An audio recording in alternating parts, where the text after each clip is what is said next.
Hi, welcome back to Dial of Twang. I'm Dave.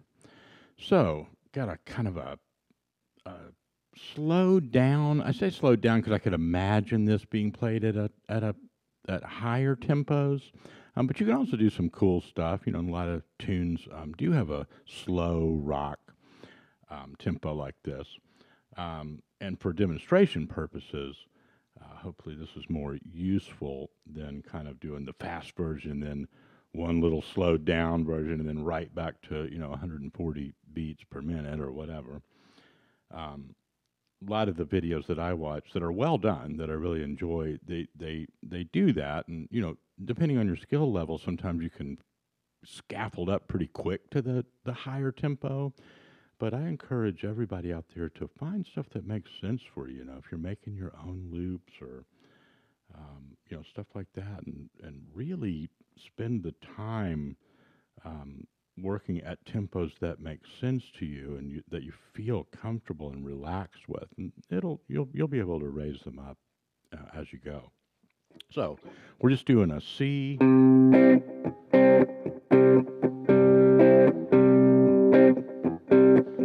couple measures that, then G,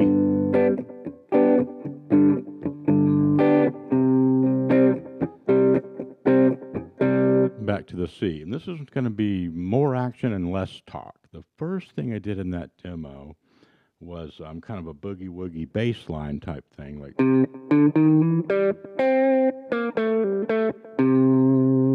Okay, and a couple times I may have started it here.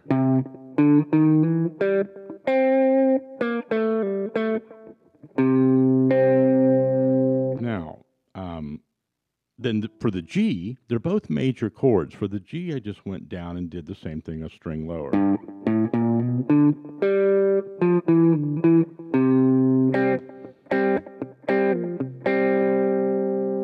Okay, so you can just hang out on that, and once you get comfortable with that, you can sort of branch off from that right into soloing, really.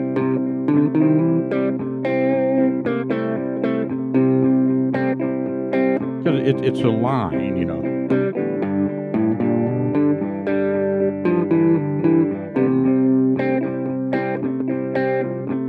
So.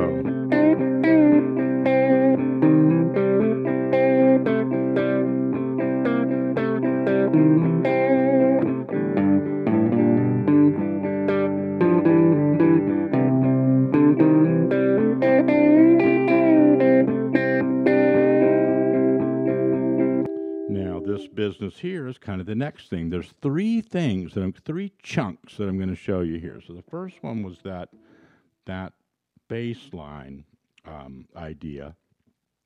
Then this kind of, and that takes place in sort of kind of an A cage type thing, right? Where I'm making that C triad with this kind of shape and fingering.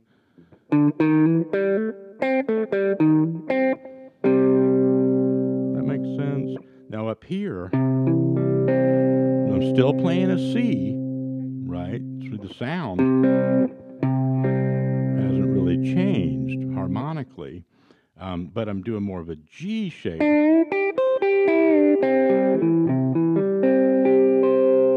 That makes sense if you look at a G, and if that was the, kind of the end of the guitar or the capo or whatever, this licks are based in that.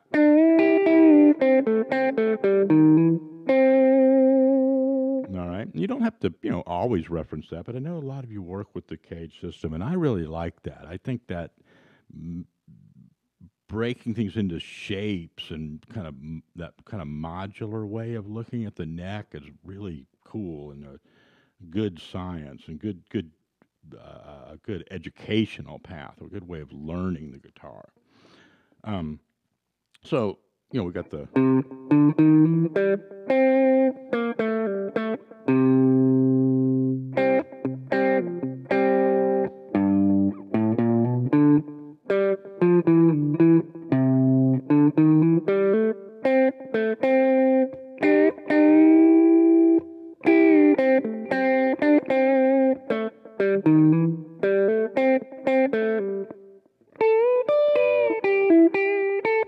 okay. So a couple things there. We did that boogie woogie bass thing. Kind of, did a little bit of riffing around on that. Then did this kind of harmonized, still over the C, right? And when you bend that, you're actually reaching that note E, which is the third of the C.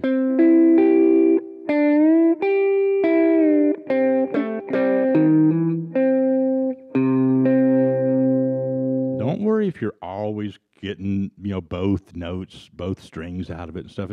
Even that kind of junky stuff where you think you missed it, it still sounds cool.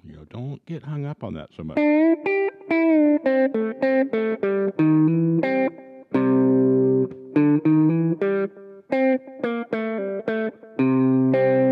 So it's kind of combining those first two ideas, right? And riffing on that.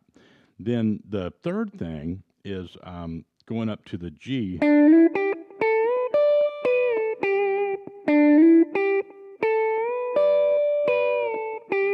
And it's really just a different string set and shape of that same thing that we did down here for the C.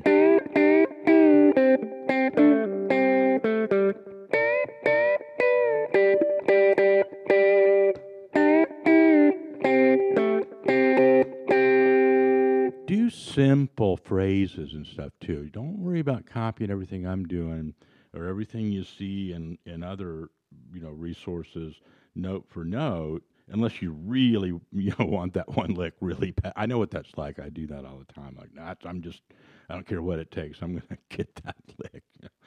But in more of when you step back from it, you want to just see these zones, right? And so even with just what we've talked about so far, take a look at this routine again and see if it makes sense to you in a different way. Now, I'm going to wait because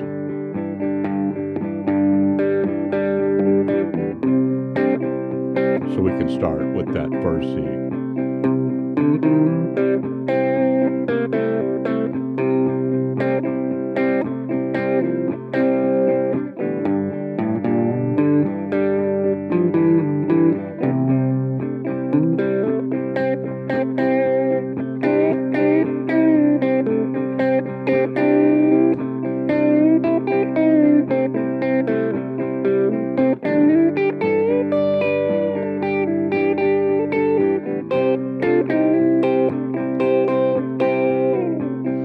Okay, so the last thing I did there was just kind of an old rock and roll kind of Chuck Berry.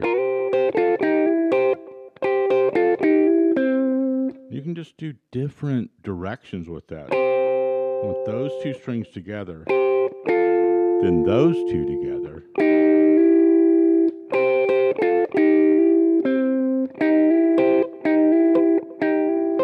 Really practice that hammer. In that case, I've got the highest three strings covered and then hammering that third of the C on that. If you're not used to that, really spend a little time on that and start working that in.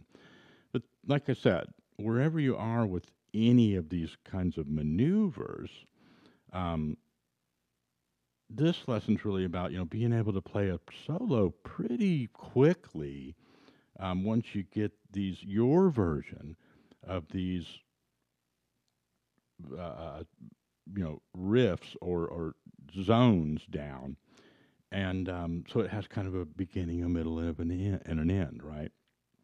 And that's really cool. That gives you kind of more of a satisfying way of going around with a practice loop rather than just like lick number one, lick number two. Sometimes that stuff gets it's so categorical that you end up kind of just, at least I do, like waiting for the track to come around all the time so you can try to do it again without face planning or whatever. And that's okay. It's all good. It's all part of the process of learning it. But the idea here is to relax and kind of just be mindful of each one of those shapes.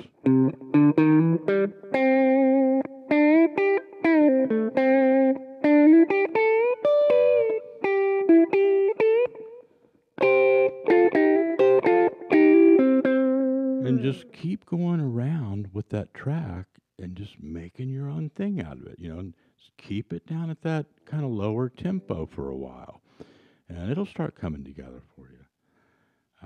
Let me know how it goes. Talk to you next time.